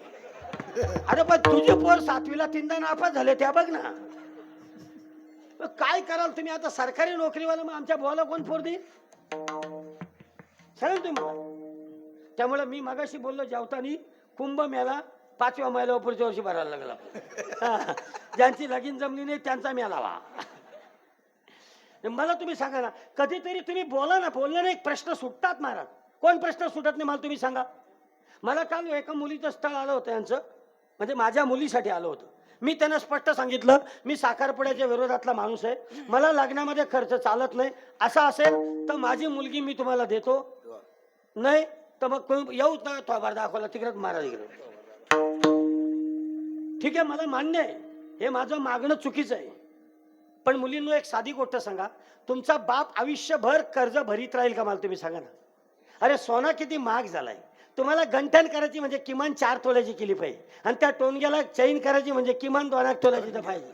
हा, मला तुम्ही सांगा, मग तुम्ही दोघा नवरा बायकोच गेली किती हो, 10 लाख हो. मग दशरथ महाराज तुमची काय अवस्था होईल. है ना, म्हणजे आपण लग्नात करीत राहता पोरांची, न मग नंतर म्हातारा झालो, चला वृंदावन आलं का ना. पण त्यांचा बिचारांचा बरं आहे, त्यांनी एक एक पोरी असा हिरा बनवून ठेवले का ती कुठेही उभी केली तरी ती स्वतःचं राज्य स्वतः निर्माण करेल महाराज. हा, त्या दिवशी त्या नेहाच्या कार्यक्रमाला गेलो होतो. वा, इंटरनॅशनल लेवलचा कार्यक्रम. छत्रपती शिवाजी महाराज मंदिरावर 6 तारखेला त्यांचा कार्यक्रम आहे. स्वराज्याचं आख्यान, फोक आख्यान. हो, 2-3 लाख रुपये दिलेला मी त्यांना. 5-6 लाखाचा कार्यक्रम येतो, पण नेहामुळे आम्हाला कमी याच्यात कार्यक्रम तो मिळाला. हो, माझ्या कीर्तनाची सुपारी पण आजची जाम आहे. हा, पण मी चंद्रकांत गायकर साहेब मुलं कमी याच्यात भेटलो तुम्हाला. हा, नाही तर परवडेल का आजच्या कीर्तनाला. मधुकरजी धोंगडे, मी, दशरथ महाराज केने, हे 5-6 जण परवडेल का ना, मजा नाही द्या. पण आता काय करणार, तुकानी घरी न्याला भाकरी बिकरी खायला 50 टाईम विचारत होता, काय द्याव का, काय द्याव का, काय द्याव का. मग त्याचा म्हणणं इथं कमी फारला नाही पाहिजे, हा तिकडे कमी फारला तर चालेल बुवा. पण तुम्हाला खरं सांगू, आम्ही सगळे लोक आहेत ना, पैसे म्हणून मानवलीत कीर्तनाला आणि गायला येत नाही महाराज. शपथ तुम्हाला सांगतो, कारण मानवली गावात इतका असा सुंदर आहे, अतिशय सुंदर. महिला मंडळ तुमच्या जवळच बडोदा हायवे झालाय, जीव द्यायला 1 नंबर झाला. शपथ ना, फक्त डोकं ठेवायचे बस, असं डोकं ठेवा, शपथ सब गाड्या जातील. हा हो, भारी. चला असू द्या, हरकत नाही. असं बोलत गेलो तर बरेचसे मुद्दे वाढतील. पण मला मुद्दा तुम्हाला सांगायचा आहे की आता नवीन नवीन फॅशन वाढल्यात महाराज. एक एक फॅशन वाढले. पूर्वी नवरी एकटीच मेकअप केलेली असायची, एकटीच. तिला हवा घालायला 4 जणी होती वही घेऊन. आता नवरीच्या पेक्षा करवल्यांचा मेकअप मूज जास्त, त्यांचा उल्हासनगरचा ड्रेस असा. अख्ख्या मांडवा त्या अशाच फिरतात हो का, अशाच करवल्या अख्ख्या मांडवा. त्या आमच्याकडे एक करवली अशी वरच्या स्टेजवर चढायला गेली, तिथं चूक होती, गुतली ना, वर्षाची पडली, पायच मोडला. आता गावात कशी चालते माहितीये का, तिला मी विचारलं ना, येते का लग्नाला, येते का, नको मेल्या तुझा, कोण सांगल्या काम नाही ना धाम. त्याच्यामुळे थोडंसं आता कोणीतरी त्याच्या बाजूने उठायला तयार व्हा, कोणीतरी त्याच्या बाजूने उभे राहा. असू दे. असू दे. हे वाजले किती सांगत जा रे. किती राहिले ते सांगत जा. किती वाजले? 10:15 म्हणजे राहिले किती मिनिट? 8:30 ते 10:30, फक्त 15 मिनिट. हे अजून अर्धा तास चालेल ना? अर्धा तास हा चालेल. हो हवा बिवा गार येते बा. तू नाही घेतलं का कूलर? हा हे आस्ते आस्ते ह्यो करोडपती होत चाललाय. पहिल्या वर्षी आलो होतो 2 साऊंड होतं, दुसऱ्या वर्षी आलो होतं 4 होतं, आता ह्या वर्षी आला होता त्यांनी फ्लाइंग बिंग आणले. हा 2 हवा घालला, पंख पण आहेत, मशनी पण वाढवल्यात. मी तो आस्ते आस्ते आला आमच्या पडो पाहिजेला बा, है की नाही? हा नाही कमू दे, आपलाच वारकऱ्याचा पोरगा आहे, कमवलं तर आम्हालाच उपयोगाला येईल. वारकरी मोठा झाला पाहिजे, बस माझी एवढी इच्छा आहे. वारकरी मोठा झाला पाहिजे. हा पण तो मोठा कधी होईल? तुम्ही पैसे दिले होईल. तुम्ही त्याचा 1100 नाटकी रात भजन करायला सांगता, आणि तुम्ही पण काय भजना करता? उत्तर करायचे रात कामने ना धामने. अर्धा तास भजन करता, नीट उठायचा. त्याची म्हातारी नरकात जाऊ का स्वर्गात जाऊ आपल्या बापाचा काय? नाही तर त्याची म्हातारी कुठे चांगली होती, ती अंगणवाडीचं वाटाणं चोरत होती ना. पाठी 4 वाजता जयेश महाराज कराळे, नको नको म्हण गंतू आणि 4 वाजता नारळ द्यायला घरमालकाला शोधाला, तर तो दुसऱ्याच्या माल्यावर झोपला. घ्या खाच का 10 टाइम जयेश महाराज बोलतो, येतो हो का, येतो हो का, येतो हो का. अच्छा ये काय लिहा आता, त्याला उठून आणला तवा. आता त्यांनी पण आरती करायची कोणला, ज्यांनी भजन केलं केला, तर तो सातकऱ्याला आरती करतो आणि त्याच्याकडे पाकिट देतो. सातकऱ्याला पाकिट भेटलं तर थांबलाय कुठे? त्यांनीच गोडसेल निघून गेला, फोन बंद करून ठेवला. आता घ्या काच का न मग ह्यो म्हणतो जयेश महाराजाला ऑनलाईन पाठवतो. ही ऑनलाईन वाले आहेत ना, लई लाभाड. अहो मी 2-3 ठिकाणी प्रवचनला गेलो आणि त्याने विचारला मग काय कसं काय श्रीफलाचं कसं काय, ऑनलाईन पाठवतो.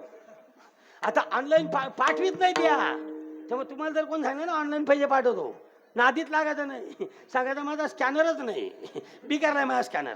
जाऊ दे मुर्दे, हरकत नाही. मी दिसतो का रे? चांगला दिसतो का?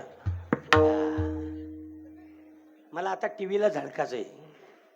टीव्हीला आता मी 2 महिन्यात एक चांगला हे ठेवतो, काय कॅमेरामन ठेवणार आहे. पैसे आता आलेत मस्तपैकी, आणि बघून बोलायचा. त्या लोक त्याचीच कीर्तन ठेवतात. आता हे युट्यूबला बघतात ना लोक, त्यांचीच कीर्तन ठेवतात. आणि इथं आले होतो अभंग विसरला का मग बोलतात फुकाट गेलं पैसे, अगोदर डोलं फुटलो. त्यामुळे तुम्ही पण ही गोष्ट पाळा. चला मला महत्वाचा मुद्दा सांगायचा आहे की जगद्गुरु तुकाराम महाराज सांगतात की धैर्य नावाचं गुण महत्वाचं आहे. आणि मी ते उदाहरण सांगत होतो सईबाईंचं. आता ऐका, छत्रपती शिवाजीराजे भेटायला आलं सईबाईला, म्हणजे अफजल खान आलेला आहे. एवढं मोठं संकट महाराष्ट्रावर आहे आणि जिजामाता सईला सई शिवाजीराजाचा आत्मविश्वास जाता कामा नये. सईबाईला अनंत यातना होत असताना ती सईबाई छत्रपती शिवाजीराजांसमोर संपूर्ण धीर ठेवून आपल्या अनंत यातना आतल्या आत पचवून शिवाजीराजाला दाखवून देत नाही की मी दुःखी आहे, मी मरायला आले. याला म्हणतात धैर्य. याला काय म्हणतात? धैर्य. आणि तुकाराम महाराज सांगतात असा धैर्य परमार्थामध्ये पण गरजेचं आहे आणि संसारामध्ये पण गरजेचं आहे. संसारामध्ये बरीच माणसं तुटून जातात, बरीच माणसं संसारामध्ये हरून जातात, पण ती पुन्हा उभी राहतात. तुम्हाला छत्रपती शिवाजी राजाचं उदाहरण सांगतो. शिवाजी राजा जेव्हा समुद्र, आपल्या समुद्रावर अनेक लोकांच्या सत्ता होत्या, डच, पोर्तुगीज यांची गलबत होती, यांच्या होड्या होत्या आपल्या समुद्रावर. छत्रपती शिवाजी राजानं मायनाक भंडारीला घेतलं आणि सिंधुदुर्गाच्या समुद्रावर छत्रपती शिवाजी राजा उभा राहिला.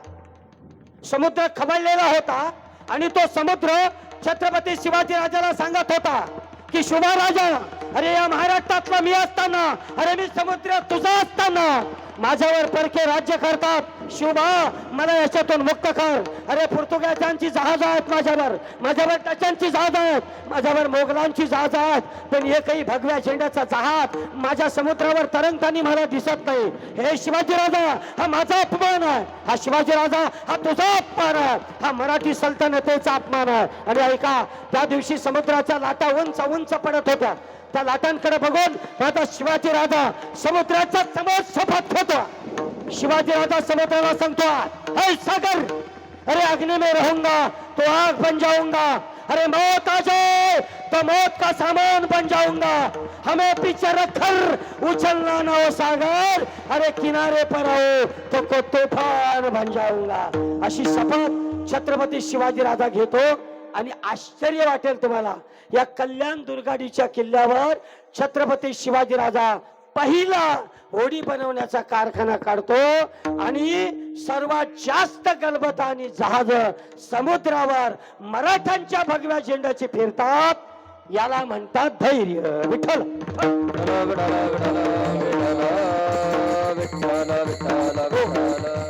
हे धैर्य जसं संसारामध्ये पाहिजे तसं परमार्थामध्ये पण धैर्य पाहिजे. परमार्थामध्ये आपण ध्यानाला बसलो की आपल्याला अनेक अडचणी येतात, आपल्या मनामध्ये वेगवेगळ्या प्रकारचे विकल्प येतात, आपल्या मनामध्ये वेगवेगळ्या अवस्था उचंबळून येतात आणि आपल्याला त्या परमात्म्याच्या ध्यानापासून लांब नेतात. त्याच्याकरता धैर्य नावाचा गुण आपल्यामध्ये पाहिजे. आता बघा, कुंडलिनी शक्ती जागृत करत असताना किंवा त्राटक ही योग साधना तुम्ही करत असताना किंवा दोन डोळ्यांच्या मध्यभागी असलेला आपल्या या ज्ञानदीपाला प्रज्वलित करत असताना किंवा आता ह्या भक्ताभिक्तांच्या अंगात येतं नाही का, भक्तांच्या अंगात येत आहे. हे अंगात येणं म्हणजे काय? अंगात येणं म्हणजे देवतेचा संचार आहे. अंगात येणं. त्या दिवशी आमच्याकडे एका भक्ताच्या अंगात आला, त्याला मिठी मारली एकाने. कीर्तनात अंगात आला, त्याला मिठी मारली.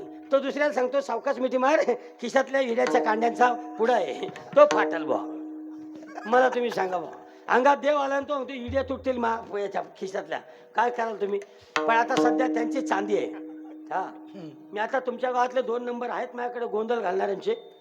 आमच्याकडे 2 गोंधळ आहेत आहे ना. मी आता त्यांना फोन करणार आहे की आमच्याकडचा एक गोंधळ आहे, तर तुम्ही घ्या. गुरुकुलावर गोंधळ मी ठेवणार आहे, तुम्ही पण या बाबा. लय भूता आल्या तिथं, पैसेच येत नाही. हा नाही, खरं तुम्हाला सांगतो, ते पण कधीतरी करायचा. कुलदेवतेचा गोंधळ घालायचा, कुलदेवतेची पूजा करायची. मुलींनो, चांगला नवरा पाहिजे ना, कुलदेवतेचं ध्यान करा तुम्ही. नाही, खरं तुम्हाला सांगतो, कुलदेवतेचं ध्यान करा, तुम्हाला खरंच चांगला पती मिळेल. हा, पण आता पतीची पण गॅरंटी नाही, आता पत्नीची पण गॅरंटी नाही. त्याच्यामुळे आता मागूच नका, चांगली बायकोन चांगला नवरा पाहिजे. बॅटला तो सांभाळा, आहे की नाही, शेवटपर्यंत टिकला तर ठीक. हा, इकडे बसा ना, इकडे चांगली जागा आहे. आज शेवटचा दिवस असल्यामुळे फार अतिथी आपल्याकडे येत आहेत. आणि जिथे जिथे चांगले चांगले अतिथी येत आहेत तिथे तिथे त्या सप्त्याच्या मंडपाची ती शोभा असते. आणि आमचे नवनिर्वाचित नगरसेवक कल्याण डोंबिवली महानगरपालिका चिकनगरचे काल भेट झाला. वा, म्हणजे माणूस आहे चिकनगरचा, नगरसेवक आहेत. रात्री ते आले रायत्याला, ते आता पण कीर्तनाला आले. वा, व्हेरी गुड. आता चिकनगर मध्ये माझाच कीर्तन ठेवा. आपला धंदा बघलेला बरा भावा. आता काय नाही, पण अशी तुमच्यासारखी तरुण मंडळी पाहिली ना की आमच्या सारख्याला पण वाटतं जिल्हा परिषदला उभा राहावा म्हणून. हो, मी पण आता जिल्हा परिषदला उभा राहणार आहे. मानिवलीच्या महिला मंडळ, तुम्ही सगळ्यांनी यायचा टेम्पोत बसून, मग मी तुम्हाला साड्या देईन. हां हां, मग जेवढ्या 17 सीटाची टेम्पो असेल त्याच्यात 34 जणी बसा. अशा बसा का जशा का पोल्ट्रीच्या कोंबड्या बसल्या तशा, आहे की नाही.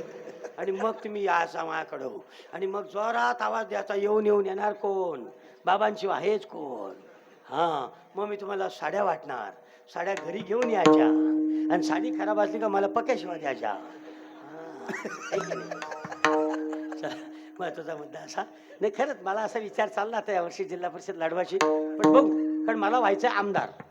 तुम्ही म्हणाल तुम्हाला आमदार का व्हायचंय, तर मला आमदार याच्याकरता व्हायचंय की मला महाराष्ट्र शासनामध्ये संस्कृत भाषा आहे ना, ही महाराष्ट्र सरकारमध्ये अनिवार्य करायची आहे. संस्कृत भाषा अनिवार्य. हिंदी भाषा सक्तीची करून सरकार आपल्या मराठी शाळा ज्या बंद करण्याचा घाट घालत आहे त्याच्या विरोधात आवाज उठवायचा आहे. म्हणून मला संसदेत जायचं आहे आणि माझी इच्छा आहे एकदा तरी संसदेमध्ये हरिपाठ करायचं आहे.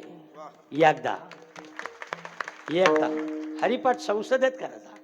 देवेंद्र फडणवीसांच्या गळ्यात टाळ द्यायचा, एकनाथ शिंदेच्या गळ्यात टाळ द्यायचा, अजितदादा गेले बिचारे, अजितदादाच्या गळ्यात टाळ द्यायचा आणि मग सगळ्यांना सांगायचा आणि मग तिथं हरिपाठ करायचा. आपण बोललो तर करतील ते. हां, महाराष्ट्र सरकार करेल. सरकार आमचं ऐकतं बुवा लोकांचं, कारण आम्हीच लोकांना मोठे करतो ना. तुम्हाला माहित नाही वारकऱ्याची ताकद, तुम्हाला माहित नाही. तुम्ही ठरवलं तर एक आमदार पाडू शकता, तुम्ही ठरवलं तर एक आमदार निवडून आणू शकता, मी ठरवलं तर एक आमदार पाडू शकतो, एवढा मात्र नक्की. मला तुमचं माहित नाही. हा, म्हणून मला इलेक्शनला सापारसे देतात. हा, मला दिवाळीला काला खजूर येत आहे. त्याचं कारण माहिती आहे. खजूर खाऊन खाऊन मी किती काला पडला बघा ना.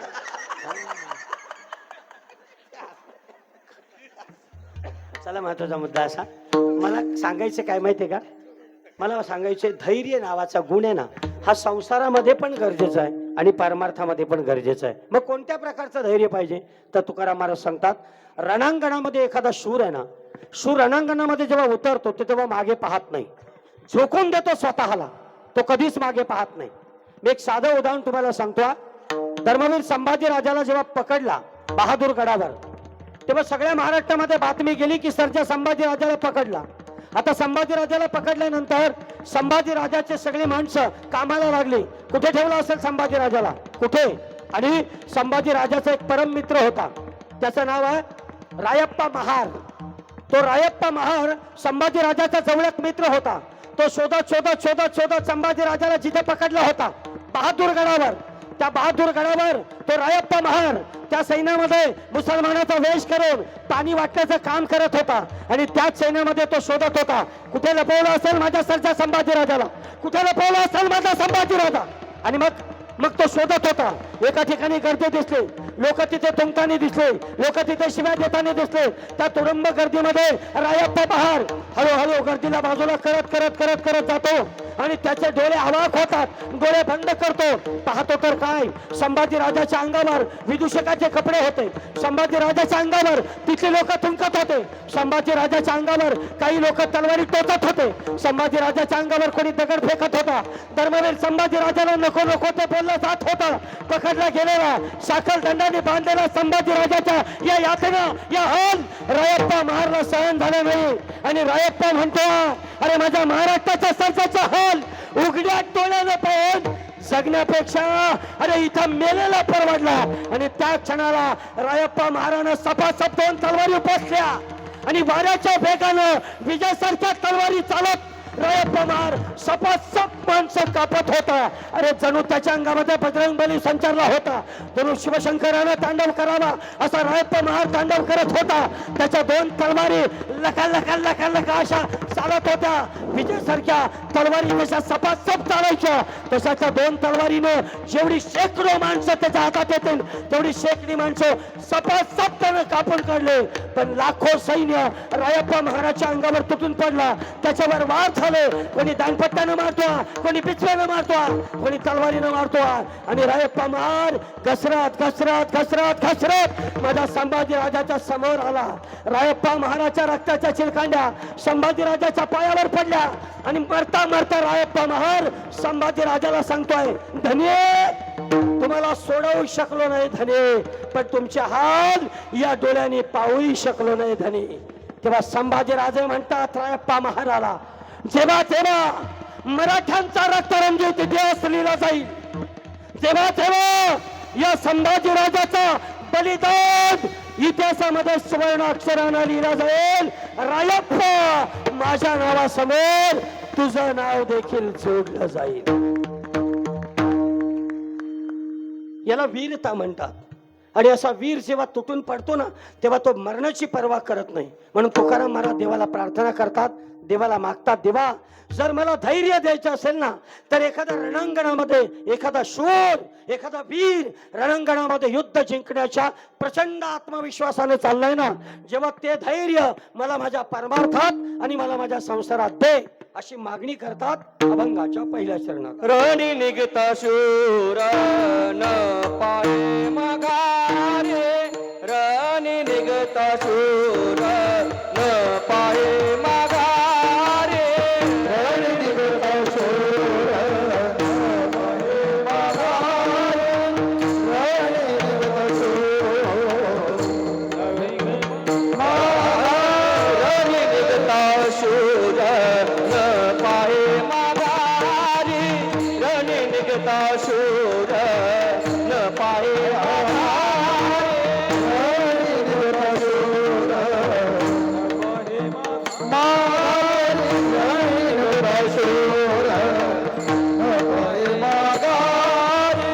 ऐशा मज धीरे राखे आता, ऐशा मज धीरे राखे आता, संसार हाते अंतरले दोरे, संसार हाते अंतरले दोरे, ऐशा मज धीरे राखे आता, ऐशा मज धीरे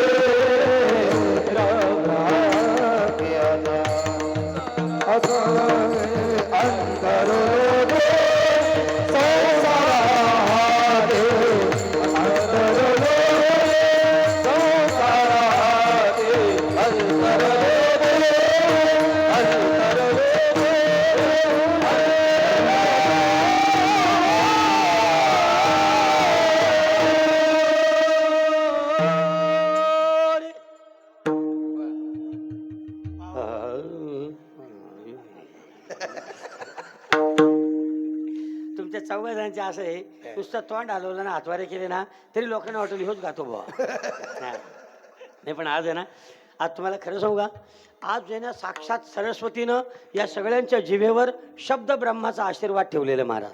यस. आणि महाराजांच्या मृदुंगातून अशा एक थाप बाहेर पडते, ती हृदयाला अशी टच करून जाते महाराज. यालाच समाधी अवस्था म्हणतात बरं का, यालाच समाधी अवस्था म्हणतात. कीर्तनामध्ये कीर्तनाची ही साधना अशी आहे की ती आपल्या शरीराला, आपल्या मनाला, आपल्या बुद्धीला शुद्ध करण्याचं काम हे कीर्तन करतं. म्हणून कीर्तन चांग होय अंग हरिरूप असं म्हणतात. कधी कधी वाजवण्याच्या शेजारी मुलं बसतात ना, ते असे आपले पाय वाजवत असतात. कधी कधी कीर्तनामध्ये एखादा गायक अशी चाल असा ताना मारतो, तर बसलेला गायक आहे ना, त्याचे कान त्या याच्याकडे जातात आणि एका क्षणात त्याला समाधी लागते. कधी कधी आमच्यासारखा वक्ता एखादा वाक्य असं बोलून जातो की एखाद्या तरुणाला तेच वाक्य भावतं आणि त्याचं जीवन बदलून जातं. त्याच्यामुळे कीर्तन आहे ना, हे परिवर्तनाचं सगळ्यात मोठं माध्यम आहे.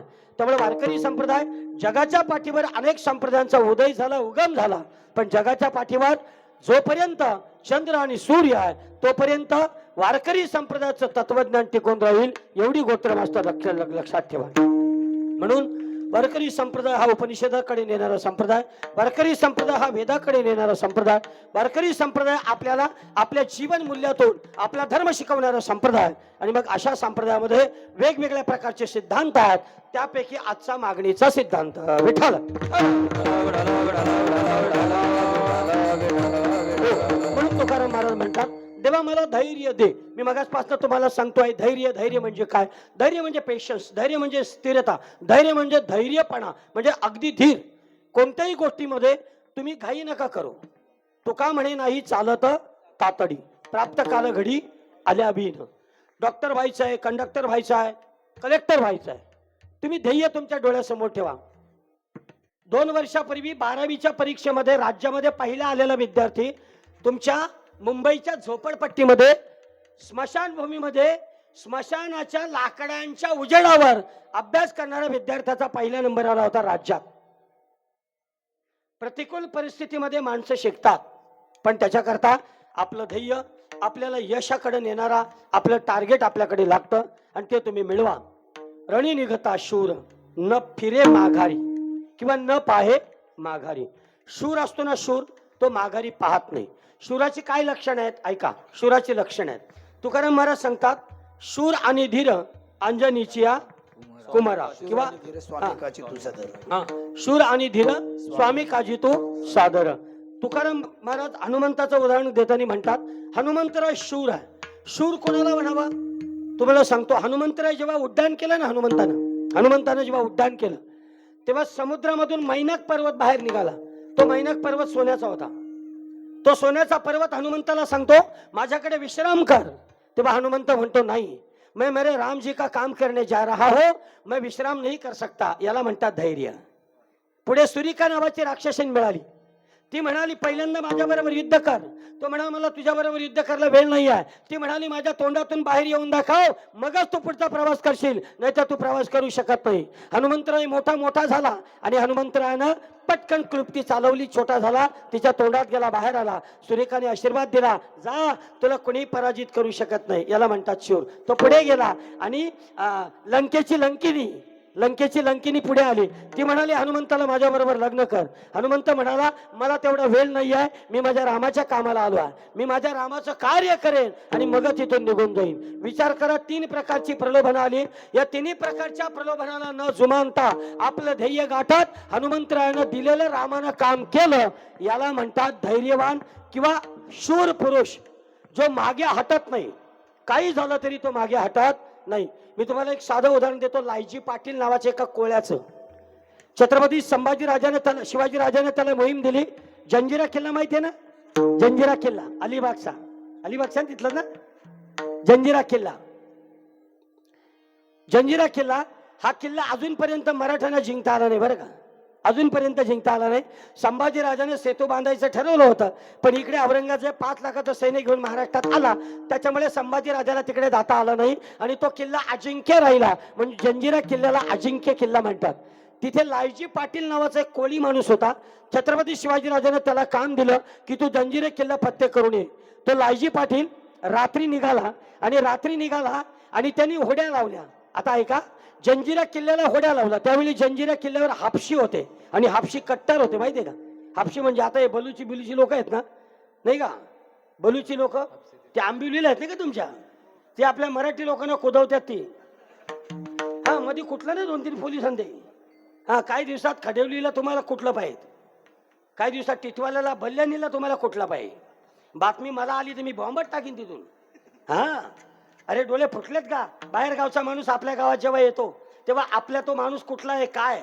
5,000 रुपयासाठी 10,000 रुपयासाठी आपले नालायक नेते लोक त्यांना आधार कार्ड देतात, आपले नीच लोक त्यांना रेशन कार्ड देतात, आपले बदमाश नेते त्यांना वेगवेगळ्या प्रकारचं स्थान देतात. आणि भविष्याच्या काळात तीच माणसं जेव्हा आपली सत्ता हडप करतात तेव्हा आपला स्थानिक माणूस मात्र परागंदा होतो. हे पाप कुठे फेडाल मला सांगा तुम्ही. म्हणून मी इथे असलेल्या तुमच्या सगळ्या मानिवलीच्या गावातल्या लोकांना सांगतो, त्या दिवशी मी रायत्यावाल्यांना सांगितला, पण आता रायत्यावाल्यांना काय सांगून काय उपयोग नाही. तुम्ही मला 2-3 लोकांनी सांगितला का तो तिथं आता तो निवडून येणार आहे तिथं बुवा. हा, आता इथं ताबोर आश्रम आहे, म्हणजे ते तुमच्या पोरीना तुमची पोरं त्यांच्या पोरी करतील. मग मॅक्सी येणार तुमच्या गावात. मॅक्सी कुठली आली, कॅथलिक मॅक्सी येणार. मग असं होणार ते. आता बघा, वर्णसंकर 100% होणार. ही तुमची पोरं काय इंग्लिश शिकणार आहेत का. या सगळ्या शाळा इंग्लिश मिडियमच्या झाल्यात तुमच्याकडे. सगळ्या शाळा, हॉली क्रॉस शाळा ख्रिश्चनांची, सेंट मेरी शाळा ख्रिश्चनांची, सॅन्टिन शाळा ख्रिश्चनांची, झेवियर स्कूल ख्रिश्चनांची. जिल्हा परिषद शाळा तशा पडल्यात मारायला, तशा पडल्यात. कोणी जात नाही जिल्हा परिषद शाळेत. आणि इंग्लिश मिडियमच्या शाळांमध्ये कितीतरी गोष्टी आहेत महाराज. जिल्हा परिषदमध्ये वाटाणं फुकाट खायला भेटतं. असलं बघ त्या. हा, भेटतात का नाही. मग हो बोलला घ्या. जाताना मोठा डबा घेऊन जाता, हा, पार्सल घेऊन यायची. नाही तुम्ही पहा ना, आज आपल्या शाळा आता आजूबाजूला तुमच्या पहा. अरे बदलापूर अंबरनाथच्या पट्ट्यामध्ये सगळे बाहेरचे आश्रम झाले, सगळे बाहेरचे बाबा लोक. कोणी अष्टांग योगाचा आश्रम टाकलाय, कोणी योग साधनेचा आदर्श टाकलाय, कोणी त्राटक करतो, कोणी काय करतो. मग मला तुम्ही सांगा, भविष्याच्या काळामध्ये जर असंच जर राहिलं तर आपली स्थानिक संस्कृती राहील का. मला तुम्ही सांगा, आपली स्थानिक संस्कृती राहणार नाही. त्याच्यामुळे आपण सगळ्यांनी याचं आत्मपरीक्षण करा. महिला मंडळ, गावात येणारा माणूस त्याच्यावर लक्ष ठेवा, किमान त्याचा आधार कार्ड चेक करा. नाही तर तो येणार, तुमच्या नाकावर स्प्रे मारणार, तुमची गंठण पळवणार आणि मग तुम्ही दांडूक घेऊन त्याच्या मागे धावणार. मेलेला थांबवा, मेलेला थांबवा. मग अगोदर तो डोलं फुटलं होतं का? हा? बाबा या या या या, बाबा बसा चहा प्या. बाबा काय बोलला माहितीये का? माई तू गुणवान आहेस, पण तुझ्या घराला तुझी किंमत नाही. बाई बोलते खरी बोलला बाबा. हा, माझ्या घराला माझी किंमतच नाही. बाई तुझ्या घरामध्ये चारी हाती पैसा येतो, पण बाई पैसा टिकत नाही. बाई म्हणते एक नंबर आहे. अरे मग त्याचा पैसा टिकला असता तर त्या काला मला तुझ्या दारात आला असता. सांगा ना. आता मी तुम्हाला एवढं कीर्तन सांगतो, मला देव भेटला असता तर मी काल सांगायला मारला आलो असतो तुम्हाला. मग काल मला पाया पडता. बाबा आले परापाया. 100 द्या तरच मला पायाला हात लावा. कळला ना? 1000 दिले तर पायच कापून देतो. जा घेऊन पुढे काय करा.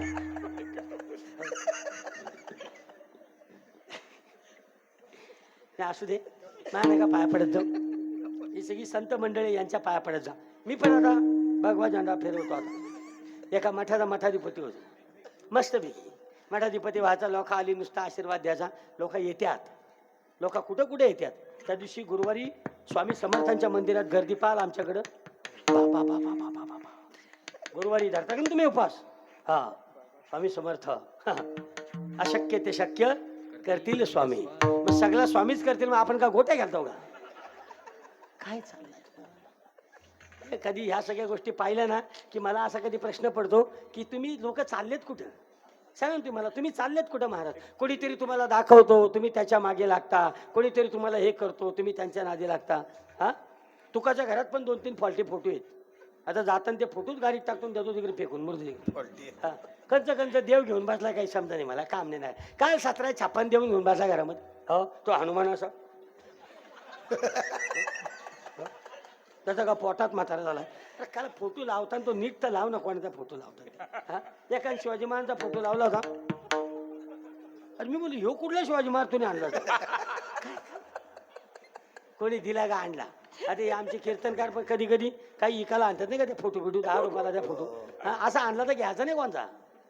आणि तुम्हाला सगळ्यांना सांगतो, बाहेरचा कीर्तनकार आला आणि जर तो कीर्तनात बोलला आम्ही या बांधाला धरलाय त्या बांधाला धरलाय, तर लगेच त्यांना देणग्या द्यावं नका. देव तुमच्या पैशाला इतका जर आला असेल, काय म्हणतात त्याला, त्या उमरा आले असतील तर ते आम्हाला द्या पैसे. अरे आमच्या डोळ्यात देखत लाख रुपये लोक देतात महाराज बाहेरच्या ना, आणि आम्हाला 500 द्यावं. ते काला मर्यादा देतो, तुझ्यात मर्यादा दरपते तू. नाही, मी हे पाहिलं आपल्या लोकांची परिस्थिती ही म्हणे मला बोलायला लागलंय असं.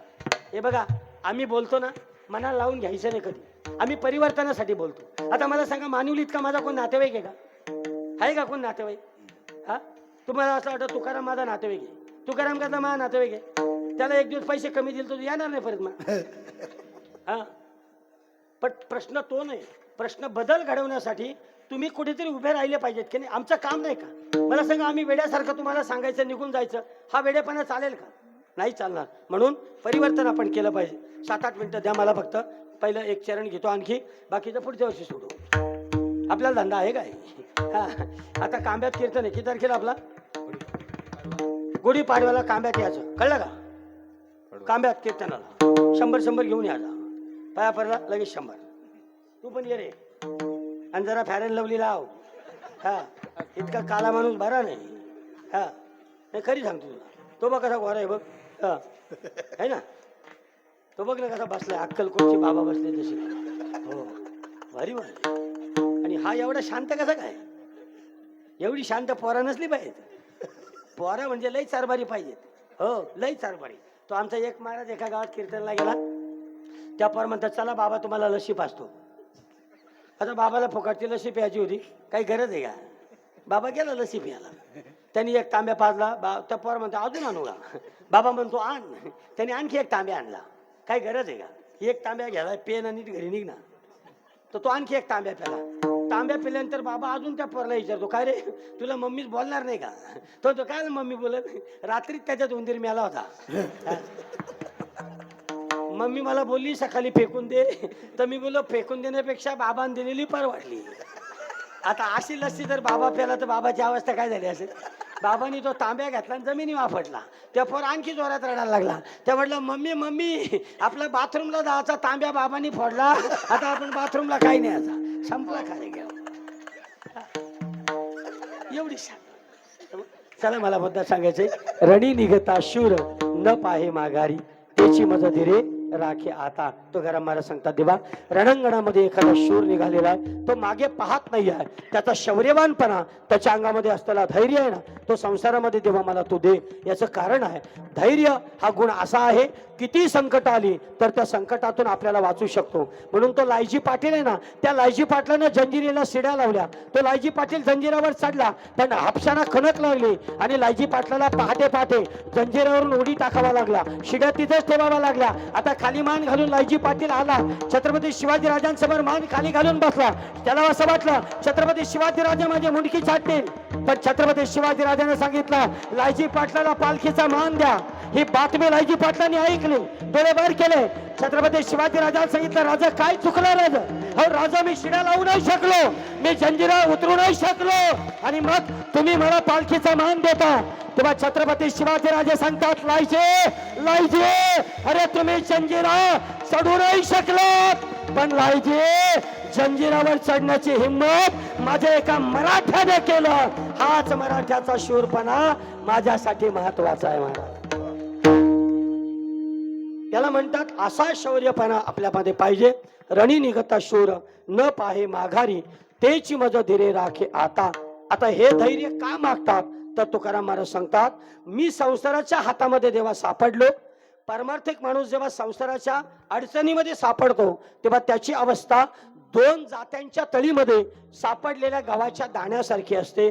तुकाराम महाराज सांगतात मी ही देवाकडे धैर्य का मागतो त्याचं कारण सांगतात अभंगाच्या दुसऱ्या चरणी. संसार हाती अंतरन दूरी, संसार हाती अंतरन दूरी, संसार हाती अंतरन दूरी, संसार हाती अंतरन दूरी, संसार हाती अंतरन दूरी.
रणी निघता शूर न पाहे माघारी रणी निघता शूर रणी निघता शूर रणी निघता शूर न पाहे माघारी रणी निघता शूर ऐसे माझे धीरे राखे आता ऐसे माझे धीरे राखे आता संसाराची संसाराचा अंतरे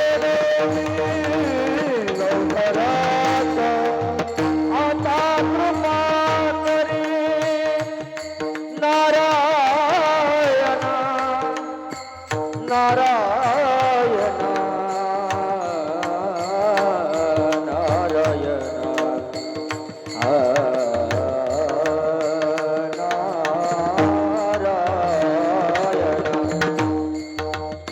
नारायणा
बोल बोल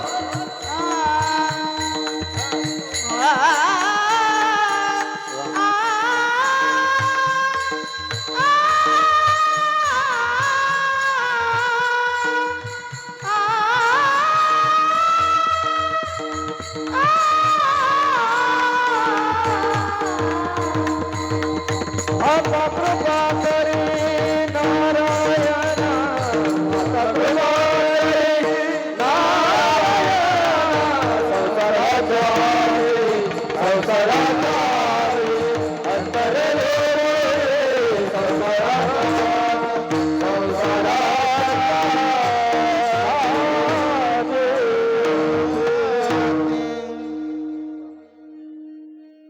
अभंगाचं दुसरं चरण होतं, संसाराच्या हाती अंतरलो दुरी, आता कृपा करी नारायणा. हे नारायणा, संसाराच्या हातामध्ये मी सापडलो आणि तुझ्यापासून मी दूर गेलो. संसार काय करतो? संसार आपल्याला भ्रमिष्ट करतो, संसार आपल्याला भ्रम निर्माण करतो, संसार आपल्यावर व्यावहारिक सत्ता स्थापित करतो आणि आपण भगवंतापासून लांब जातो. हे आपल्याला संसार करतो. संसार नेहमी आपल्याला भ्रमिष्टपणा दाखवतो. एक साधं उदाहरण सांगतो आणि कीर्तन संपवतो. रिटायर झालेला एक म्हातारा माणूस होता. तो त्याच्या नातूला घेऊन फिरायला टिटवाळ्याला गेला. त्यांनी चायनाचा लाकडाचा साप त्या नातूला दिला. नातू घरी आला. नातू चॅप्टर होता. घरी म्हातारी झोपली होती. म्हातारीच्या छातीवर तो त्यांनी साप ठेवला. म्हातारीने डोळे उघडलं तर तिला साप दिसला. म्हातारी लागली बोंबलाला, मेले मेले. लगेच घरातल्या सुना बोलल्या, बरं झाला, हिचा टांगापट्टी घोडा फरार झाला, बरं झाला. त्यांनी पाहिलं साप तिच्या अंगावर आहे. आता सुना त्या सापाला म्हणतात, चावना मेल्या. आता तो साप होता लाकडाचा, त्याला काय ऐकायला जात नव्हता आणि सापाला ऐकायला जात नाही. सुना लांबून म्हणतात, चावना मेल्या. आता त्या सुना काही जवळ जात नव्हत्या. गावातला एक जण आला आणि त्यांनी उपाय सांगला. गावकरी आहे ना, गावकरी उपाय सांगण्यामध्ये एक नंबर आहे बरं का. आपल्या पोरीचा फक्त नमूद आहे लगी का भाजी काय करायची त्या सांगते आपल्याला. हा, पोटला कर, पोटला पायमुंडी काय करायचं तुला, पोर माझी आहे लगीन मला करायचं, काय करेन की नाही मी. गणपती आपला बसवत असतो, कुठल्या कोपऱ्यात बसवता यो तो सांगतो. त्या कोपऱ्यापेक्षा या कोपऱ्यात बसव, म्हणजे याला गुटखा खाऊन तोकाला बरा पडेल. याला बोलतात गावकरी. गावकरी लय बदमाश. चांगली पोर केली तरी बोलणार, पप्या पाखरू उडून जाणार, टिकणार नाही. आणि पक्की भंगार केली तरी गावकरी बोलणार, तो डोलं फुटलं होतं का, तू मानिवलीमध्ये ह्या सॉंग घेऊन आलायस. याला बोलतात गावकरी. आता ऐका, एक जण म्हटला, भक्ताला बोलव भक्ताला.